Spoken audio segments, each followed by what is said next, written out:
Mais de 5 moçambicanos são acusados de estarem envolvidos no caso das dívidas ocultas pelos Estados Unidos. 8 pessoas morreram por descargas atmosféricas na Zambésia.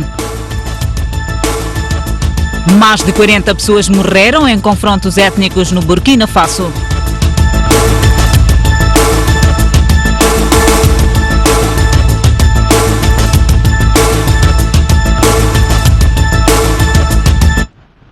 Olá, boa noite, bem-vindos ao Jornal da Noite.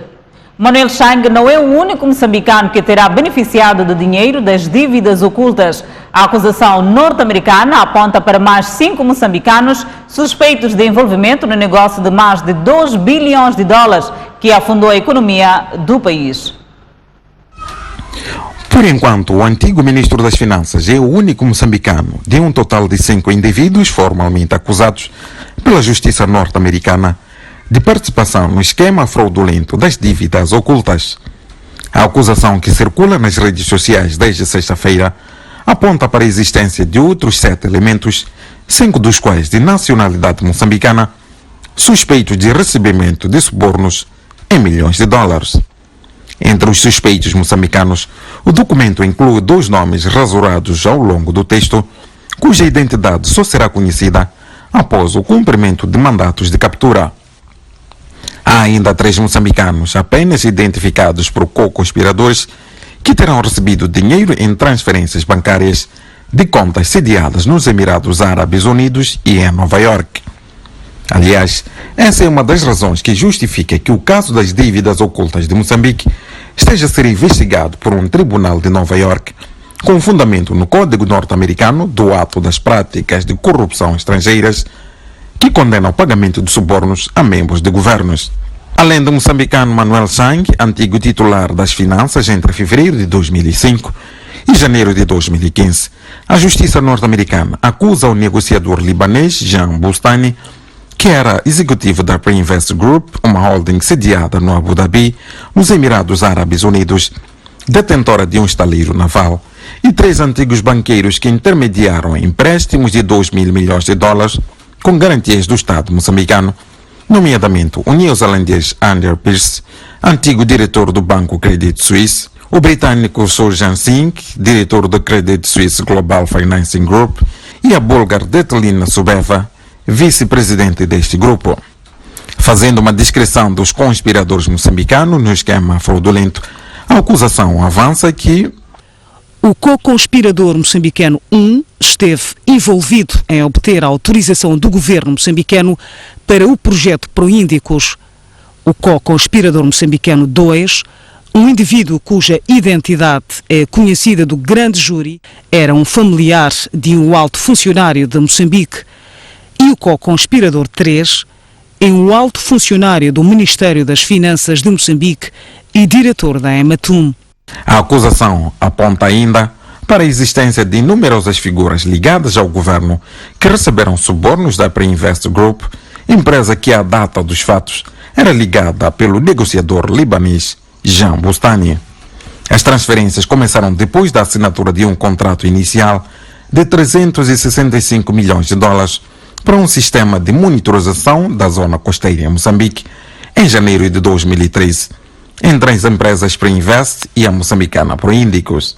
Na sequência da assinatura do contrato, a Privinvest terá subornado Manuel Chang com mais de 5 milhões de dólares, ao co-conspirador moçambicano 1 com pelo menos 8,5 milhões de dólares, o segundo co-conspirador moçambicano com 9,7 milhões de dólares e o terceiro co-conspirador moçambicano teve pelo menos 2 milhões de dólares. Ao todo, foram mais de 25 milhões de dólares que a Privinvest transferiu para 4 moçambicanos. A justiça norte-americana investigou as 3 empresas criadas para levar a cabo a operação de fiscalização marítima, apoio à pesca de atum e reparação naval, nomeadamente a Proíndicos, Ematum e MAM. O projeto, concebido nos últimos anos de governação de Armando Guebuza, seria viabilizado através de empréstimos com garantias do Estado no valor de mais de 2 bilhões de dólares. A verdade, porém, anota a acusação, os acusados criaram o projeto marítimo como um embuste para enriquecimento próprio e para desviarem intencionalmente partes dos empréstimos para pagamento de comissões a si mesmos e de subornos na ordem de pelo menos 200 milhões de dólares a representantes do governo moçambicano e outros. Faz este sábado uma semana desde que Manuel Chang foi detido pelas autoridades sul-africanas em cumprimento de um mandato emitido pelos Estados Unidos. As autoridades moçambicanas ainda não se pronunciaram sobre a detenção do antigo membro do governo e atual deputado da Assembleia da República. Na terça-feira, dia em que normalmente decorrem as sessões do Conselho de Ministros, Manuel Chang estará a ser ouvido por um tribunal de Joanesburgo, numa sessão em que o seu advogado irá contestar o pedido de extradição para os Estados Unidos. E a Justiça norte-americana marcou para 22 de janeiro a data da primeira audição do caso das dívidas ocultas. A data de 22 de janeiro foi marcada pelo juiz principal William Kurtz, depois do pedido formal dos procuradores federais que apelaram à complexidade do caso para apontarem ainda o dia seguinte como necessário para a audição. Segundo escreve o portal Observador, citando a agência Lusa, a audição foi marcada esta sexta-feira, depois de um dos suspeitos, o negociador libanês Jean Bostani, também indicado como Jean Bostani, ter sido detido na passada quarta-feira no aeroporto John Kennedy, em Nova York, e se ter apresentado perante o juiz no mesmo dia.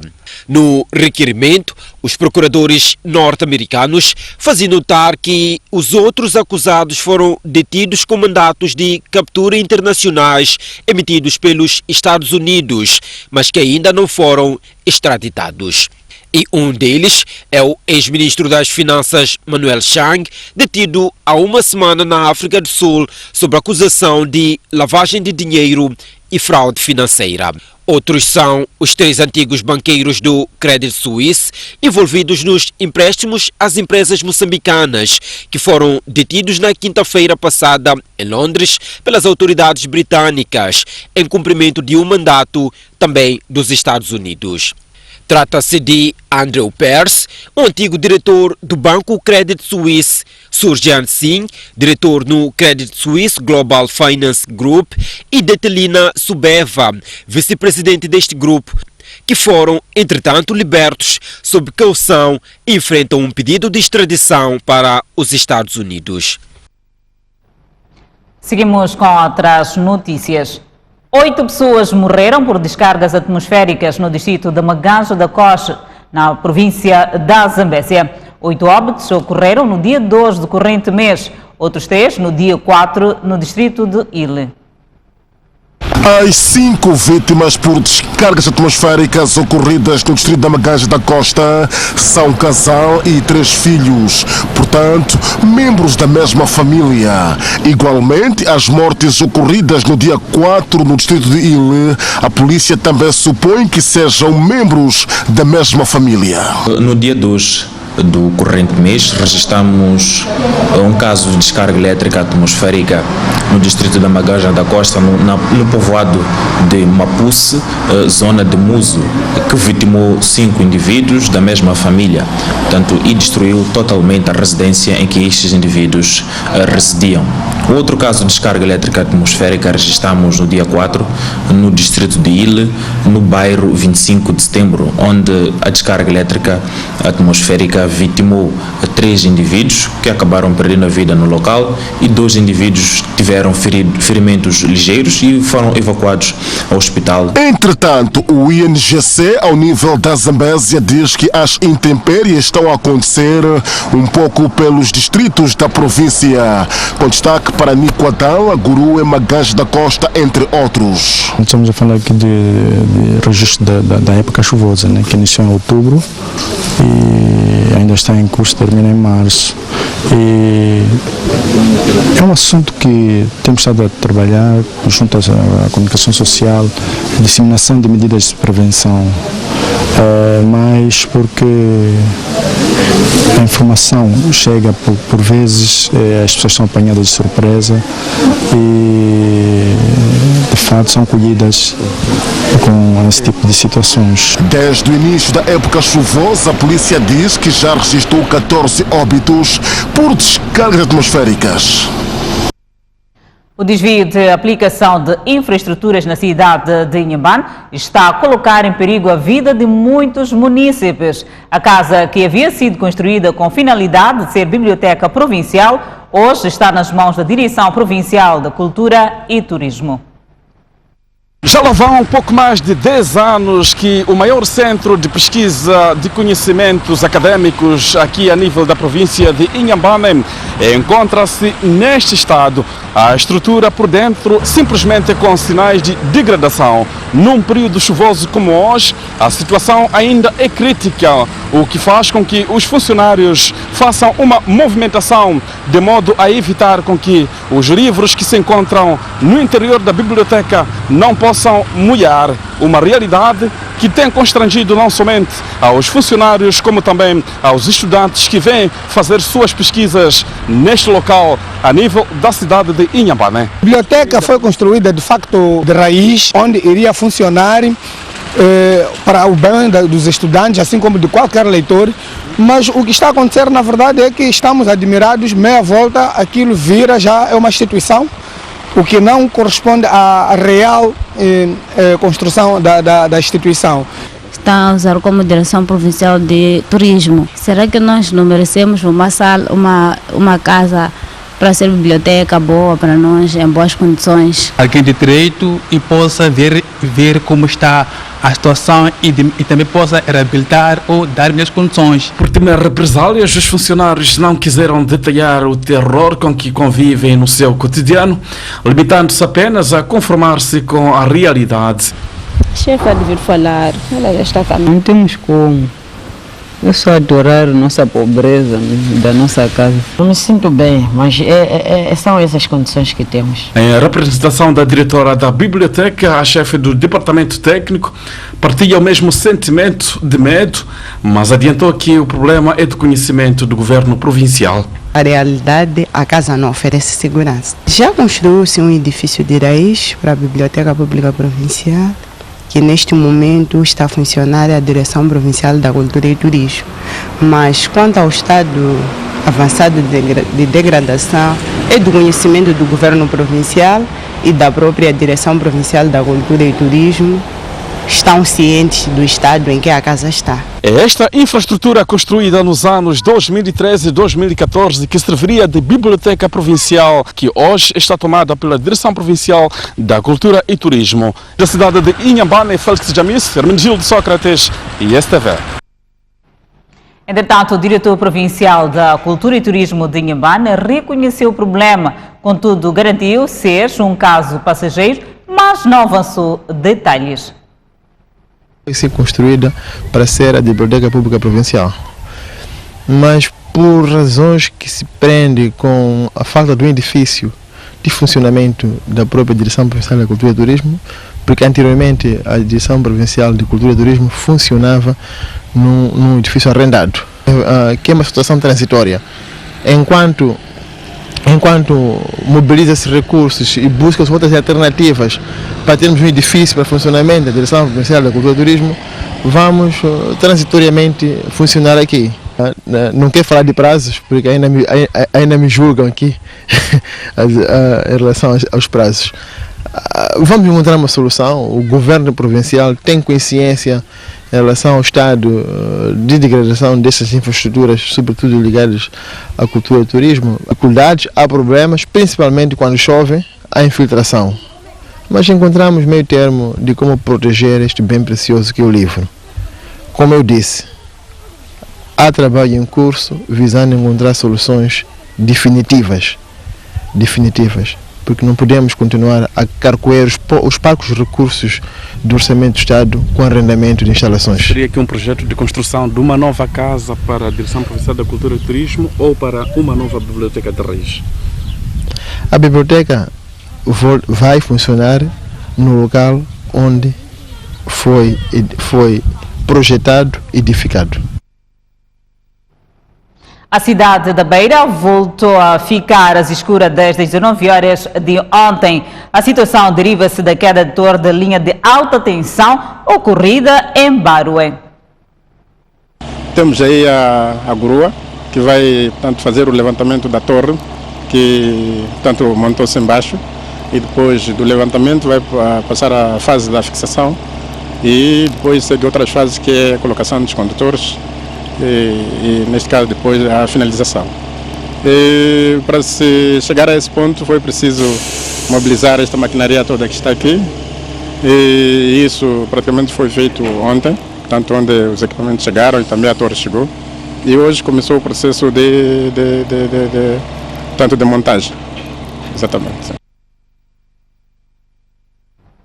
O governo de Gaza garante para breve a conclusão de todas as infraestruturas prometidas à população reassentada no âmbito da exploração de areias pesadas de Chibuto. O projeto de areias pesadas de Chibuto, na província de Gaza, dispõe do maior jazigo mundial, sendo que as pesquisas apontam para um total de 2.660 milhões de toneladas de matéria-prima existente dentro da área de concessão, que é de 10.544 hectares. De acordo com os responsáveis, os recursos existentes podem ser explorados num período de 70 a 100 anos. Porque a execução do projeto acarretou a movimentação da população, questionamos ao governo provincial se o recurso está a impactar na vida da população abrangida. A cidadela de Muamusa é um espaço onde temos pouco mais de 486 casas construídas tipo 3 para populações reassentadas. Estamos a falar de pessoas que saíram de uma habitação precária, saíram de uma habitação de tipo 2 precária, habitação mista, e passaram para uma habitação tipo 3 convencional, com água e luz. Isto é um grande impacto. Na cidadela de Muamusa temos também construída uma igreja convencional, temos construído também um posto policial, temos construído uma escola, temos construído uma unidade sanitária.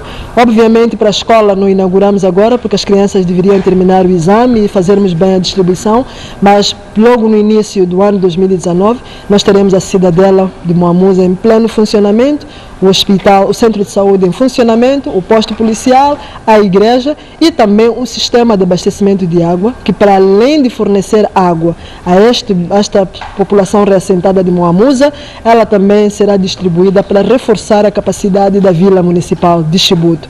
Stella Zeca fez saber que mais do que dar habitação, o projeto está a empregar jovens. Só em 2018, de aproximadamente 1.000 jovens a terem o seu primeiro emprego no projeto de areias pesadas. O que significa que a cultura de trabalho também nós temos que trabalhar cada vez mais para aprimorar.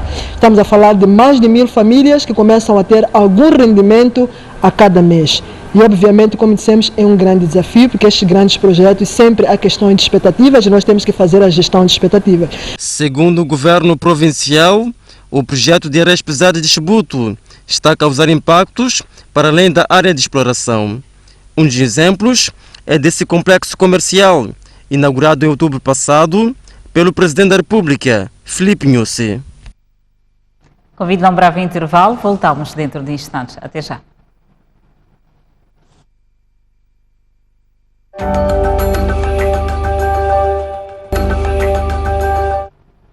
De volta ao Jornal da Noite.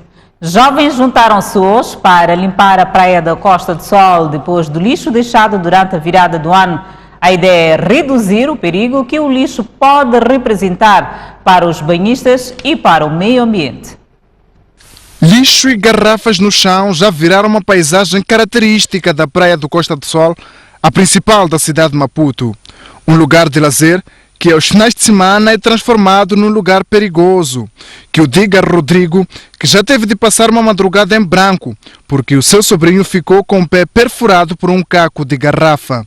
Por das 5, gente, vamos até o hospital. Por levar 16 pontos no pé. Estás a ver, né? Falta de humanidade. Por que falta de humanidade?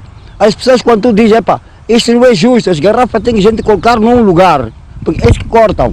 E é justamente para acabar com o perigo para os humanos e o ambiente que os jovens da sociedade civil juntaram-se este sábado na praia do Costa do Sol para limpar e retirar o lixo deixado por banhistas irresponsáveis. Olha para este saco do que tem. São tantas garrafas e mais garrafas de bebida alcoólica. Temos tantos cacos que estamos a colher aqui. Então sentimos que pudéssemos fazer alguma diferença na sociedade. Nós percebemos que há muito plástico lá presente e esse plástico vai diretamente para o mar e é ele que afeta diretamente aos animais. Os animais não sabem distinguir a diferença, eles pensam que aquilo é como comida e quando consomem pode causar a sua morte. Foram várias as organizações da sociedade civil que notaram que também era sua obrigação manter a praia limpa. E, por falar em obrigação, o Conselho Municipal viu nesta iniciativa uma oportunidade de adiantar parte daquilo que é seu trabalho. Estamos muito satisfeitos e agradecidos, porque entendemos claramente que sozinhos não podemos limpar a cidade. É preciso limparmos todos juntos e em conjunto também. A boa nova é que a direção da salubridade da cidade de Maputo diz que a praia esteve menos suja nesta quadra festiva quando comparada com o período de transição de 2017 para 2018. E na página internacional, mais de 40 pessoas morreram em confrontos étnicos em Burkina Faso. As mortes vêm acontecendo desde 31 de dezembro e, além de civis, incluem membros da polícia. Um porta-voz do governo do Burkina Faso revelou que o balanço provisório destes acontecimentos dramáticos é de 46 pessoas mortas e as descobertas de corpos continuam. A mais recente investida aconteceu entre terça-feira e quarta-feira, após um ataque terrorista numa localidade da província de San Mantenga, no norte do país, disse fonte governamental. Na segunda-feira, o governo, depois da reunião do Conselho de Ministros, decretou o estado de emergência em 7 províncias. O estado de emergência foi decretado depois de 10 polícias terem morrido e 3 outros terem ficado feridos numa emboscada realizada por homens armados em finais de dezembro na zona de Toweni, no nordeste do país, próximo da fronteira com Mali. O ataque foi reivindicado pelo grupo extremista Jamaat Nusrat, vinculado à Al-Qaeda. A segurança no país degradou-se nos últimos tempos depois de vários episódios, como o atentado contra o Estado-Maior do Exército do Burkina Faso e a Embaixada de França em Ouagadougou. Refira-se que, em conjunto, Mali, Mauritânia, Níger, Chad e Burkina Faso integram um grupo G5 do Sahel que combate o terrorismo jihadista na região.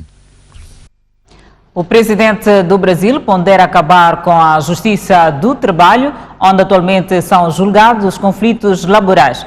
Jair Bolsonaro considera existir um excesso de direito que beneficiam os trabalhadores.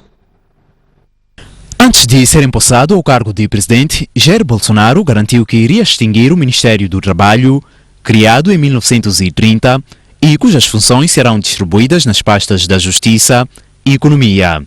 Durante uma entrevista ontem, a primeira desde que foi empossado, o presidente do Brasil disse que ainda pretende enviar ao Congresso uma proposta de alteração do sistema de reformas para estabelecer uma idade mínima de aposentação de 62 anos para homens e 57 para mulheres, em comparação com os 60 e 55 anos, respectivamente, patentes na legislação vigente. Bolsonaro acrescentou que quer aproveitar parte da reforma proposta pelo seu antecessor, Michel Temer, mas com a revisão de alguns pontos, levando em conta as particularidades de cada região do Brasil. Para já, Bolsonaro considera haver excesso de direitos no setor do trabalho. Eu acho que qual país do mundo que tem? Tá? Tem que ter justiça comum, tem que ter a sucumbência. Quem entrou na justiça perdeu, tem que pagar. Até 1 ano e meio atrás, no Brasil, era em torno de 4 milhões de ações trabalhistas por ano. Ninguém aguenta isso. Nós temos mais ações trabalhistas que o mundo todo junto. Então algo está errado. É o excesso de proteção. Pode estar para breve o segundo encontro entre Donald Trump e Kim Jong-un. A administração norte-americana está à procura de local viável para o novo encontro, mesmo depois de ameaças de Pyongyang de continuar o fabrico de mísseis nucleares. O líder norte-coreano, Kim Jong-un, terá enviado uma carta a Donald Trump, cujo teor se desconhece, mas acredita-se que o documento terá ajudado a desbloquear o impasse entre Washington e Pyongyang. Em discurso de Ano Novo, o líder da Coreia do Norte manifestou interesse em melhorar as relações com os Estados Unidos da América, mas avisou que a sua paciência tem limites, tendo dito que a Coreia do Norte poderá voltar a desenvolver armas nucleares. A administração de Donald Trump enviou equipas para diferentes regiões do mundo, incluindo a Ásia, nas últimas semanas de 2018, mas sem revelar quais são os possíveis locais onde poderá decorrer o segundo encontro histórico. Sabe-se que a Coreia do Sul ainda não foi envolvida no planeamento do novo encontro entre Trump e Kim e que Singapura, o local do primeiro encontro, não faz parte da lista elaborada pela administração norte-americana. A Coreia do Norte já deu a entender que gostava que a nova cimeira tivesse lugar em Pyongyang. Esta quarta-feira, Trump mostrou-se satisfeito com a carta formidável que recebeu de Kim Jong-un. O presidente dos Estados Unidos não revelou o que dizia a carta, mas a missiva de Kim terá servido para relembrar a Trump a força da relação estabelecida no encontro de Singapura, que decorreu em junho do ano passado. Convido a um breve intervalo, mas antes, a previsão do estado do tempo para amanhã. Para a zona sul do país, Maputo 34 de máxima, 20 de mínima, Xai-Xai 27 de máxima, 23 de mínima, Inhambane 29 de máxima, 21 de mínima. Seguimos para a zona centro do país, Beira 32 de máxima, 25 de mínima, Quelimane 30 de máxima, 24 de mínima, Chimoio 28 de máxima, 19 de mínima, Tete 34 de máxima, 22 de mínima. Seguimos para a zona norte do país, Nampula 30 de máxima, 23 de mínima, Pemba 33 de máxima, 25 de mínima, Lixinga 26 de máxima, 17 de mínima.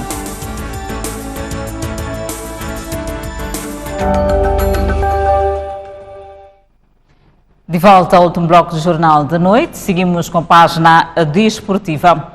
A Direção Provincial da Juventude e Desportos de Inhambane necessita de pouco mais de 3 milhões de meticais para a reposição da maior pista de atletismo. Segundo o titular da Juventude e Desportos de Inhambane, a pista 7 de setembro necessita de uma intervenção de raiz, desde a reposição completa do muro de vedação, sistema de drenagem, a elevação do piso, entre outros trabalhos complementares, e para isso a necessidade financeira não inferior a 3 milhões de meticais. Infraestruturas de apoio que nós podemos ver aqui, os balneários, a tribuna, portanto, não menos que 3 milhões de meticais.